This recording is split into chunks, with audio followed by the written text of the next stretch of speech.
Very good morning to you all.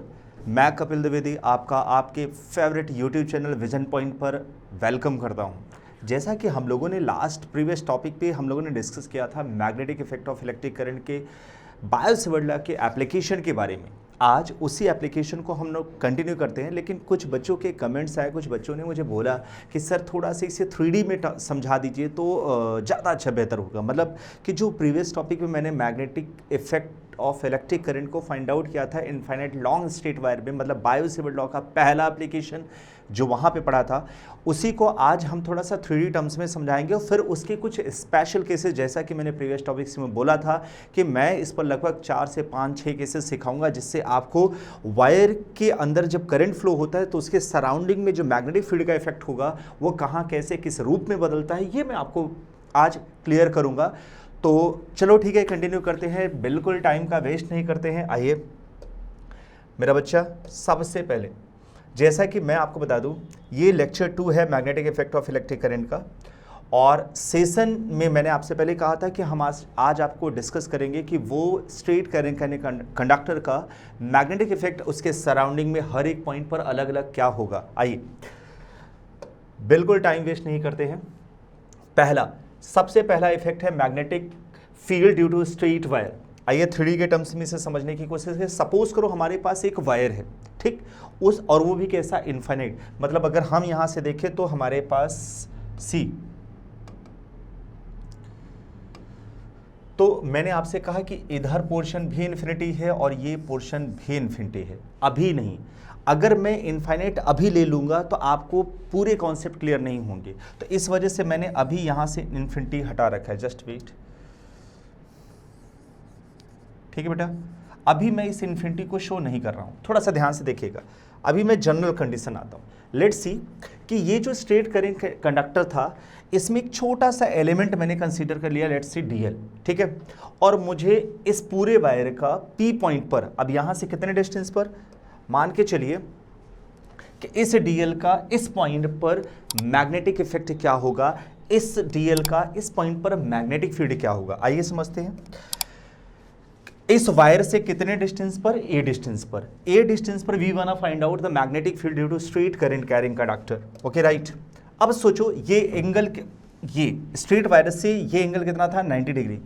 तो अभी हमें, चूंकि अगर मैं इसे फाइनाइट कंसीडर करके चलता हूं, सी ध्यान से देखना, तो यहां से इसे कुछ भी अपन ऐसे एक पॉइंट कंसीडर कर लेते, मान लिया ओ, इसे मैं मान ले रहा हूं ओ डैश, ठीक है, ओ डैश ऐसे, और ये पी पॉइंट, तो ये एंगल कितना है, 90 डिग्री। देखिए कैसे हम आसानी से निकालते हैं। ये एंगल कुछ भी सपोज कर लिया मैंने थीटा, क्योंकि बायो-सेवर्ट लॉ का एप्लीकेशन है, तो हमें, मैंने पहले कहा था कि जिस पॉइंट पर स्ट्रेट वायर से जिस पॉइंट पर निकालना होगा उसके साथ ये एंगल कुछ ना कुछ बनाएगा, थीटा। याद होगा मैंने वहां प्रीवियस टर्म पे इसे अल्फा माना था, आप अल्फा मानो, फाई मानो, बीटा मानो, गामा मानो, व्हाटएवर, कुछ भी मानो, इससे मैटर नहीं रखता। मैंने इसे मान लिया कि ये जो इसका ओरिजिन डिस्टेंस था, जो कभी भी बदलेगा नहीं, कांस्टेंट रहेगा, वो डिस्टेंस मैंने क्या मान रखा था, ए के साथ ये एंगल कितना बना रहा है, फाई, राइट। आ जाओ, अब यहां मैं 2 पॉइंट ले रहा हूं। 2 पॉइंट क्या, इससे अगर ये फाइनाइट होता, इन केस अगर ये फाइनाइट होता तो ये एंगल कुछ बनाता φ1। मैंने इसे सपोज कर लिया कि ये बेस के साथ ये डिस्टेंस कितना है, φ1। अच्छा, ये जो आर है ना, ये जो आर है, ये एक इंस्टेंटेनियस पॉइंट वाला आर है, ये हमेशा वेरी करता रहेगा। क्या करता रहेगा मेरा बच्चा, वेरी करता रहेगा। ध्यान से समझना, ये वेरी करेगा, तो ये वेरी करेगा, तो मैंने 2 कंडीशन ली, ध्यान से देखना। क्या बेटा, कि इसी पी पॉइंट का इस एंड, इसे मैंने सपोज कर लिया, लेट्स सी, इसे सपोज कर लिया एक्स एंड और इसे सपोज कर लिया वाई एंड। अब है क्या कि एक एक्स हेड हो गया, दूसरा वाई हेड हो गया। एक्स हेड का एंगल कितना बना रहा है, φ2, वाई हेड का एंगल कितना बना रहा है, φ1। ये चीज मैंने आपको प्रीवियस लेक्चर में बताया था, समझाया था। चूंकि 3D टर्म्स में क्लियरेंस ज्यादा होगा, इस वजह से मैं आपको कंटिन्यू करता हूं। तो अगर मैंने आपसे ये कहा कि चलो ठीक है, इतना 90 डिग्री हो गया, ये थीटा हो गया, ये φ1, ये φ2, तो हमारा जो मैग्नेटिक इफेक्ट वेरी करेगा वो किसके रिस्पेक्ट में वेरी करेगा, तो आपने कहा सर मिनिमम φ1 और मैक्सिमम φ2, यानी हमारा कह सकते हो लोअर लिमिट अपर लिमिट कैसे एग्जिस्ट करेगा, φ1 से φ2 के बीच में। आइए चले आगे डिस्कस करते हैं। अब थोड़ा सा यहाँ मजेदार बात सीखनी है। मैं एक बात बता दूं, जब किसी वायर के अंदर करंट का फ्लक्चुएशन होता है, अभी भी इसकी बात भी मैं डिस्कस करूंगा, एक करंट कैरिंग कंडक्टर होता है और अगर करंट का डायरेक्शन अपवर्ड है तो राइट हैंड थंब रूल के अकॉर्डिंगली अगर मैं अपने हाथ को यहां रखूं तो मैग्नेटिक फील्ड का रोटेशन समझना, यानी इस साइड का कौन सा मैग्नेटिक फील्ड शो करेगा, तो हमेशा याद रखना मेरे बच्चे, इनवर्ड मैग्नेटिक फील्ड शो करेगा। तो इनवर्ड को हमेशा क्रॉस से रिप्रेजेंट करते हैं, तो इसलिए मैंने बी मान लिया कि मैग्नेटिक फील्ड का जो डायरेक्शन होगा वो इनवर्ड, वो किससे रिप्रेजेंट हो रहा है, क्रॉस से। ओके फाइन बेटा, आ तो आजा। अभी अब चूंकि एप्लीकेशन ही है बायो सेवर्ट लॉ का मेरे बच्चे, एप्लीकेशन ही है बायो सेवर्ट लॉ का, तो बायो सेवर्ट लॉ मुझे पता है डीवी स्क्वायर क्या होता है, mu naught I D L sine theta by 4 pi R square, mu naught by 4 pi square. ये आपको तो बेहतर पता है, जाना भी है, समझा भी है, इसमें कुछ नई चीज नहीं है। हाँ, अगर मैं इसी को वेक्टर के फॉर्मेट में लेता तो इसी को हम ऐसे भी लिख सकते थे जरूरत पड़ने पर, dv is equal to vector के टर्म्स में मेरा बच्चा mu naught by 4 pi I D L, vector के टर्म्स में कंसीडर कर रहा हूं, ध्यान से समझना थोड़ा सा, ठीक है। वेक्टर के टर्म्स में क्या लिखे हुए, mu naught I D L R cross D, कर ले रहा हूं इसको थोड़ा सा, सी बेटा आर क्रॉस डीएल, और यहां हो जाएगा आर क्यूब। सिंपल सा फंडा, लेकिन हम इसे कैसे समझाएंगे, थोड़ा सा समझने वाली बात है। देखो चलो कोई बात नहीं, इसे आगे समझते हैं। अभी हम इसे हटा भी देते हैं क्योंकि हमें इसका ज़रूरत अभी बहुत ज़्यादा नहीं है, इस वजह से समझने की ज़रूरत नहीं है। साइन थीटा, अब थोड़ा सा मैंने आपसे कहा था कि ये थीटा वेरी करता है, ये थीटा वेरी करता है। कैसे वेरी करेगा, मैंने आपको पिछले टर्म्स में बताया था कि बेटे अगर इस यहाँ एंगल की बात करें थीटा की वैल्यू कुछ और होगी मेरा बेटा, यहाँ की अगर मैं बात करूँ सी बेटा, अगर इसकी बात करूँ तो थीटा कुछ और हो जाएगा, यहाँ डिस्कस करूँगा तो थीटा कुछ और हो जाएगा, यानी थीटा की वैल्यू चेंज हो रही है। तो इस थीटा को कैसे मैंने कंसीडर किया, बहुत सिंपल सी बात है, थीटा को मैंने फाई के टर्म्स में कन्वर्ट करना चाहा तो साइन इज इक्वल टू क्या होगा, ए बाई आर, और ए बाई आर किसके इक्वल हो जाएगा, कॉस फाई, परपेंडिकुलर, आपको पता है इधर के साइड से परपेंडिकुलर अपॉन हाइपोटेनस, ये परपेंडिकुलर अपॉन हाइपोटेनस, लेकिन फाई से लेंगे तो यह बेस अपॉन हाइपोटेनस बन जाएगा। खैर, यानी sine theta will be converted into cos phi. अच्छा, एक तरीका तो ये हो गया, दूसरा तरीका क्या होगा, इसे ऐसे भी कंसीडर किया जा सकता है जैसा मैंने प्रीवियस टॉपिक में सिखाया था, क्या कि अगर इसके और ये भी 90 डिग्री है तो अगर मैं यहीं से कहूँ theta plus five plus 90 is equal to 180, yes और नो, इस ट्रायंगल की बात करूँ मेरा बेटा तो हम ये कह सकते हैं theta plus five should be 90, बोलना पड़ेगा यार। तो मैंने कहा मेरा बच्चा theta is equal to 90 minus five, yes और नो बेटे, चलो ठीक है। तो अगर मैं यही कहता मेरा बच्चा साइन थीटा किसके इक्वल हो जाएगा, तो आप कहोगे सर साइन 90 माइनस फाइव, तो क्या हो जाएगा, ये हो जाएगा sine theta is equal to cos five.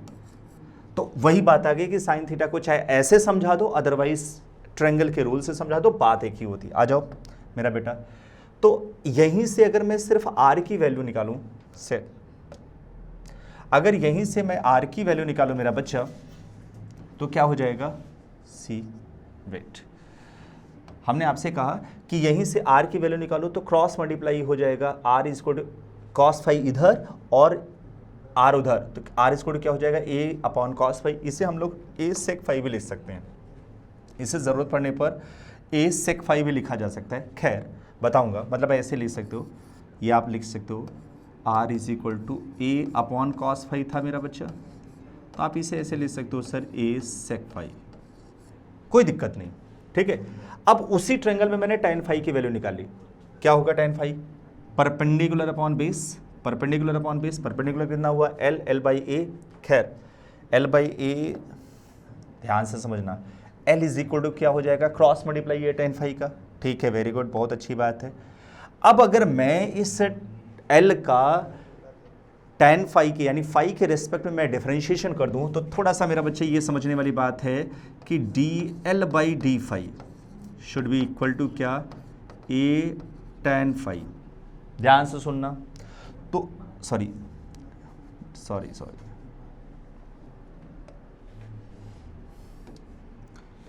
थोड़ा सा यहाँ हम ये लिख सकते हैं मेरा बेटा d/d of a tan phi। समझना मेरा बच्चा, क्या हो जाएगा dl/d is equal to a sec² phi, right बेटा। तो क्रॉस मल्टीप्लीकेशन हो जाएगा dl is equal to a sec² phi d phi। समझ में आया? यही चीज मैंने यहां पे लिखा। ओके, आ जाओ। अब अगर मैं आपसे कहूं कि यही r dl, बेटा ये अगर आ गया हो तो मैं रब कर दूं, क्योंकि इसी पर ये आ जाएगा, अदरवाइज थोड़ा सा, हाँ ठीक है, समझदारी तो आपने दिखाई दिया है, कोई दिक्कत नहीं। हमने कहा इसी वैल्यू को dl, इन सब की वैल्यू को dB में रखो। ध्यान से देखना सी बेटा, तो अगर मैं रखता हूं तो ये वैल्यू मुझे क्या मिल जाती है, μ0/4 pi i cos phi d phi। कुछ नहीं करना, कहिए तो मैं इस आपको मैंने प्रीवियस लेक्चर में हालांकि सिखाया था, बताया भी था, लेकिन फिर भी आप इसे समझिए कि इसकी वैल्यू मैंने देखा कि सॉल्व करने पर मुझे कितनी मिल रही है, सॉल्व करने पर बेटा कितनी मिल रही है, dB is equal to μ0/4 pi i cos phi d phi। अच्छा, कुछ बच्चे ये भी सोच सकते हैं सर ये आया कैसे। आओ थोड़ा सा मैं डिस्कस कर लेता हूं कि ये आया कैसे, इसके पीछे का लॉजिक क्या था। सुनेगा ध्यान से, dB साइड में दिखा दे रहा हूं, कोई दिक्कत तो नहीं। μ0/4 पाई, इसके साथ छेड़खानी अपन नहीं करते, ठीक। i इसके साथ भी छेड़खानी नहीं करते क्योंकि कांस्टेंट है। Now putting the value of dl, what is the value of dl, तो मैंने अभी आपको बताया a sec² phi। आहा, क्या है, a sec² phi d phi, right बेटा। और अभी थोड़ी देर पहले मैंने बोला कि अपन r की जगह क्या ले सकते हैं, r की जगह क्या ले सकते हैं, a sec phi, तो लिख लो a स्क्वायर sec² phi। क्यों, r की जगह रखोगे ना बेटा a sec phi, तो स्क्वायर है तो स्क्वायर भी हो जाएगा। चलो कोई बात नहीं, अच्छी बात है, वेरी गुड, अच्छी बात है। dl हो गया।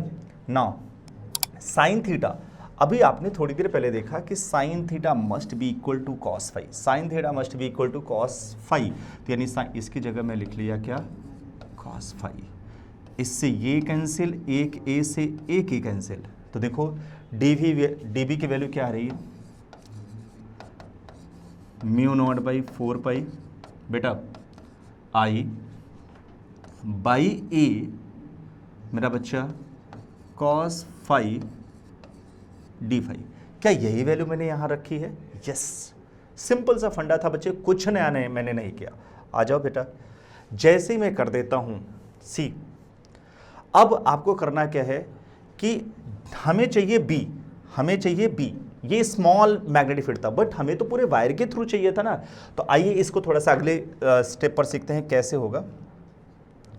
टोटल, अब जैसे यही मेरे बच्चे मैं बात करूं कि इस dB को b में कन्वर्जन करूं तो b इज इक्वल टू क्या हो जाएगा, इंटीग्रेशन ऑफ dB मेरा बेटा, इंटीग्रेशन ऑफ dB की वैल्यू कितनी हो गई, μ0/4 पाई, निगाहें बोर्ड पर रखे रहना मेरा बच्चा, i/a क्या हो जाएगा, cos phi d phi। अब देखो मैंने यहां लिखा है कि magnetic field due to whole conductor. अब पूरे कंडक्टर की बात मैं करूं तो ये मिनिमम, मैंने आपसे पहले कहा था कि ये स्ट्रेट वायर है, इसके नीचे इसके साथ तो मिनिमम कितने एंगल पर डिपेंड कर रहा है, तो आपने कहा सर φ1, मैक्सिमम कितना, तो φ2, तो यानी इसकी लोअर लिमिट कितनी हो जाएगी, -φ1 से +φ2, राइट बेटा। यही चीज यहां पे लिखा गया कि b is equal to integration of dv -φ1 to -φ2। अच्छा, अब है क्या कि इसमें जितनी वैल्यू कांस्टेंट के रूप में है मेरा बेटा, देखना ध्यान से सी, इसमें जितनी वैल्यू कांस्टेंट के रूप में है उसको अपन बाहर लेते हैं। देखो आया तो मेरा आंसर इतना है, लेकिन अब ये कैसे आया वो थोड़ा सा सिखा दूं मैं आपको। बाहर क्या बेटा, μ0/4 पाई बाहर, i/a भी बाहर, क्योंकि ये मेरा कांस्टेंट था मेरा बच्चा, इंटीग्रेशन ऑफ -φ1 से +φ2, और ये cos phi d phi मेरा बेटा, सीखना μ0/4 पाई, निगाहें बोर्ड पर मेरा बच्चा, cos phi का इंटीग्रेशन क्या हो जाएगा, i/a, cos phi का इंटीग्रेशन क्या हो जाएगा, sin phi, वाह रे वाह क्या बात है, -φ1 टू +φ2। अब एक बार लोअर लिमिट एक बार अपर लिमिट रखोगे तो upper limit sine phi 2 minus sine minus phi 1, तो माइनस क्या हो जाएगा प्लस, तो ये वैल्यू आ जाएगी mu naught by 4 pi I by A sine phi 1 plus sine phi 2। आइए, is it clear? Is it clear? क्या सभी को समझ में आया? अगर आ गया मेरे बच्चे तो आइए सीखते हैं थोड़ा सा। अगर मैंने कहा कि इनफाइनाइट स्टेट वायर, मतलब अगर वो वायर लिटरली दोनों साइड से इनफाइनाइट हो जाए, दोनों साइड्स का मतलब अभी मैंने क्या कहा कि ये जब मैंने इस पॉइंट पर फाइंड आउट किया P, ये A था मेरा बच्चा, आपने इसे DL माना, ठीक, इससे ये R माना, कोई बात नहीं। और अगर मैंने आपसे कहा कि ये हेड जो X था वो कैसा हो जाए, इनफाइनाइट, कैसा हो जाए मेरा बच्चा, इनफाइनाइट, ठीक है। लिसन,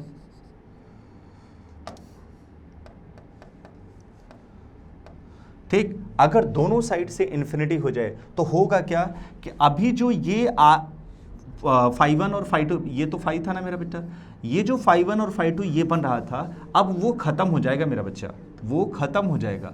क्यों खत्म हो जाएगा? उसका भी अपना एक रीजन है, क्योंकि फाइनाइट था तब तो आप इसके डिस्टेंस को सिग्निफाई कर लेते थे या मेजरमेंट कर लेते थे, लेकिन इनफाइनाइट होने की वजह से ये अब कैसा हो जाएगा मेरा बच्चा, अब इनके बीच का एंगल फाई 1 हो चाहे फाई 2 हो, फाई 1 हो चाहे फाई 2 हो, वो दोनों कितना हो जाएंगे मेरा बच्चा, तो याद रखना फाई 1 फाई 2 दोनों 90 डिग्री हो जाएंगे। और 90 डिग्री हो जाएंगे तो कॉन्सेप्ट पर आइएगा, फाई 1 और फाई 2 दोनों, पाई बाई 2 का मतलब हुआ मेरा बच्चा 180 बाई 2 मतलब 90 डिग्री, समझिएगा। और 90 डिग्री हो गया तो हमें ये बेहतर पता था, ये जो आया फॉर्मूला वो आया कहाँ से, सी बेटा, B इज इक्वल टू, मैंने अभी आपको थोड़ी देर पहले बताया mu naught by 4 pi, see बेटे हमने कहा कितना था, mu naught by 4 pi I by A sine phi 1 माने 90 degree plus sine phi 2 again 90 degree, ठीक है, दोनों 90 90 1 और 1 कितना हो जाएगा 2, तो अपन इसे ऐसे लिख देंगे क्या, B is equal to mu naught by 4 pi 2 I by A, right. यही डेफिनेशन ये यहाँ पे मैंने लिखी, यही चीज सेम फॉर्मूला यहाँ पे आ गया। अब समझिए काम की बात, चलिए ये हो गया, अगर हो गया हो तो अपन इसे इरेज कर देते हैं, क्योंकि ये सिर्फ आपको मैंने समझाने के लिए बताया, बाकी इसका कोई रीज़न नहीं था, कोई लॉजिक नहीं था मेरा बेटा, ठीक है। आइए फटाफट आ जाओ, अब इसको समझाते हैं। बाकी 2 से 2 आप चाहो तो कैंसिल कर सकते हो इसे, ठीक है, 2 से 2 मेरा बच्चा कैंसिल कर सकते हो, ये 2 1 जा 2 2 2 जा 4, तो ये कितना आ जाएगा म्यू नॉट आई बाई 2 पाई, ये दोनों सही है, कोई दिक्कत नहीं है, ठीक। आ जाओ, अब मैंने आपसे ये कहा कि direction of B is same as that of direction of DL and R which can be determined by the right hand screw rule। अब बात आती है कि सर ये राइट हैंड स्क्रू रूल है क्या, थोड़ा सा समझते हैं। आ जाओ आ जाओ 1 by 1 बेटे, इसको भी डिस्कस कर ले थोड़ा सा, क्योंकि इंपॉर्टेंट है। थोड़ा सा मेरा इरेजर छोटा है, परेशान ना होना, बड़ा भी हो जाएगा, बस समझदारी दिखाओ क्या है, कैसे परपेंडिकुलर ये शो होता है, इसके लिए हम आपको एक केस समझाते हैं। आपको पता है कि कहीं ना कहीं B का रिलेशन, मेरा बच्चा समझना यहीं पे, B is inversely related to A, यानी आप समझो मैग्नेटिक फील्ड वायर किस डिस्टेंस से कैसा था, इनवर्स वायर जो करंट कैरिंग कंडक्टर था उससे जो डिस्टेंस था, सेपरेशन था, जिस पॉइंट पर मैं मैग्नेटिक फील्ड निकाल रहा था उससे कैसा रिलेशन दे रहा है मेरा बच्चा, तो इनवर्स का रिलेशन दे रहा है।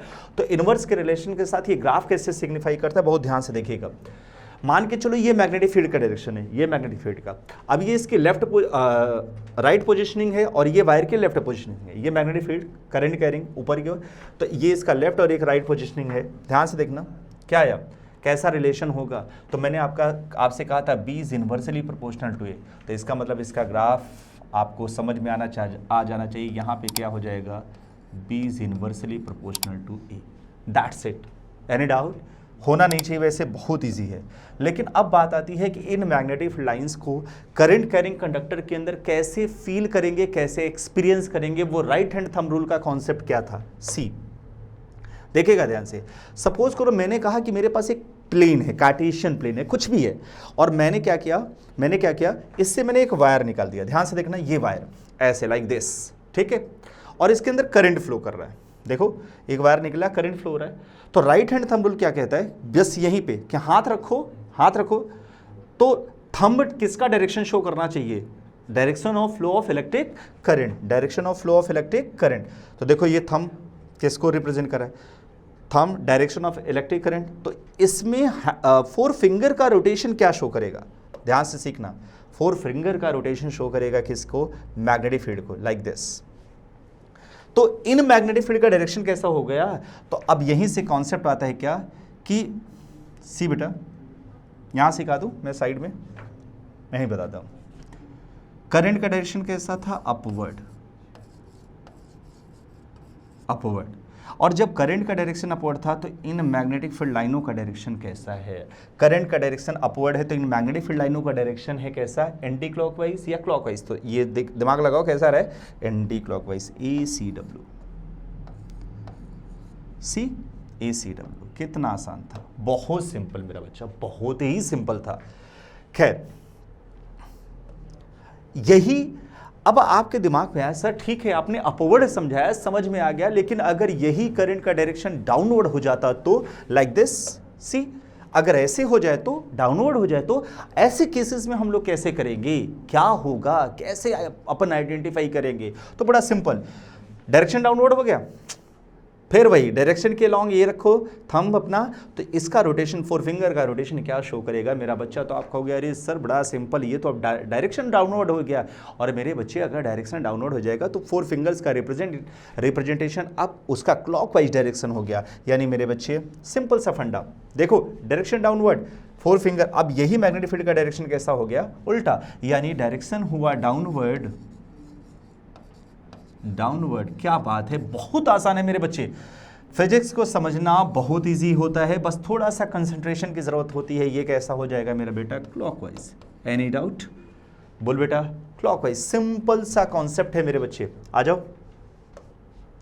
जैसे ही ये सब चीजें सीख लेते हैं तो अब इसके कुछ अलग से केसेस सीखते हैं। कैसे, सी सपोज करो, अब इसके कुछ केस करते हैं।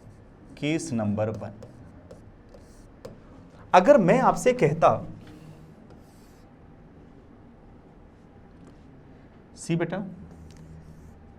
अगर मैं आपसे कहता कि ये straight current carrying conductor, right, बहुत अच्छे से सीखना। और अभी तो मैंने दोनों पोर्शन इनफाइनाइट करके बता दिया था, चलो एग्री है। लेकिन अगर मैं आपसे कहूं मेरा बच्चा कि ये पोर्शन इनफाइनाइट हो जाए लेकिन ये फाइनाइट हो, ये फिक्स हो, अब क्या हो जाएगा। तो आप कहोगे सर फाई 1 फिक्स है, फाई 2 इनफाइनाइट हो रहा है ना, तो ये 90 हो जाएगा। फाई 2 की वैल्यू कितनी हो जाएगी, 90 डिग्री। ये पॉइंट P था, ये A था। सी मेरा बेटा बहुत आसान है। अगर ऐसे केस हुए तब B की वैल्यू क्या हो जाएगी, तो μ0/4 I/A मेरा बच्चा साइन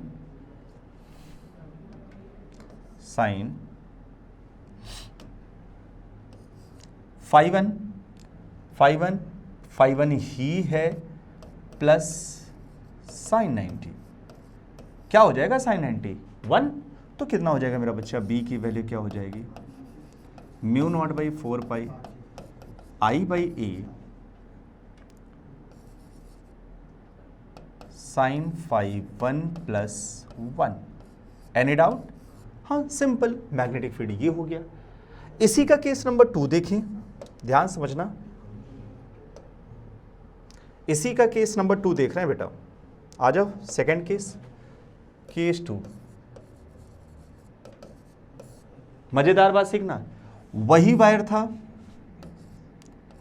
उसी पॉइंट पर मुझे मैग्नेटिक फील्ड निकालना था, कोई फर्क नहीं पड़ता है, कोई फर्क नहीं पड़ रहा है। थोड़ा सा ये सेपरेशन में बदल रहा हूं, थोड़ा सा मजेदार बात क्या मेरा बच्चा, कि अब मैं सी बेटे ध्यान से सीखना कि वही वायर था, कुछ नया चीज मैं नहीं सिखा रहा हूं। अब वो जो पॉइंट P था ना, वो इसके बॉटम एंड पर आ गया, यहां पे सी बेटा, बॉटम एंड पर सेम डिस्टेंस पर आया, और ये मैंने कहा मेरा बच्चा ये इनफाइनाइट ही है, इनफाइनाइट ही है। और ये बस पॉइंट जो वाई हेड के बॉटम पर आ गया, एक्स हेड इन्फिनिटी हो गया, कोई दिक्कत नहीं है, लेकिन वाई हेड के बॉटम पर आ गया। और अब इसकी बात मैं करूं तो बच्चे आप बताओ, बड़ा सिंपल सी बात है, हमें ये तो कंफर्म हो गया कि जो φ2 होगा वो हमारा 90 डिग्री होगा, इज इट क्लियर? कोई बात नहीं, अच्छी बात है, लेकिन किसका अस्तित्व तो खत्म हो गया? तो आपने कहा सर नीचे वायर तो है ही नहीं, तो φ1 का अस्तित्व तो खत्म। इसका मतलब क्या हुआ कि φ1 0, φ2 कितना हो गया 90 डिग्री। अरे वाह रे वाह। तो सोच बेटा बी की वैल्यू कितनी आ गई, μ0/4 क्या बात है, I/a, वेरी गुड, अच्छी बात है। साइन 0, φ1 φ2 तो एक 90 और दूसरा 0, तो क्या हो जाएगा, काम खत्म, साइन 0 0 1, तो क्या हो जाएगा बी की वैल्यू μ0/4 I/a, सिंपल, कोई दिक्कत वाली बात नहीं। तो ये एक केस और बन गया, और एक अंतिम केस पर, इस पर अगर मैं कंटिन्यू करूं तो क्या हो जाएगा, ध्यान से सीखना। चल भाई, अंतिम case, last case, case number 4, third fourth जो भी होगा अपन कर लेना। थर्ड था या फोर्थ? थर्ड था, ठीक है, जो भी हुआ थर्ड फोर्थ कर लेना। थर्ड ही है। चल आजा बेटा। अब अगर मैं कहूं कि ये कंडक्टर था, करंट कैरिंग कंडक्टर, ठीक बेटा, बहुत ही ध्यान से सीखो यार।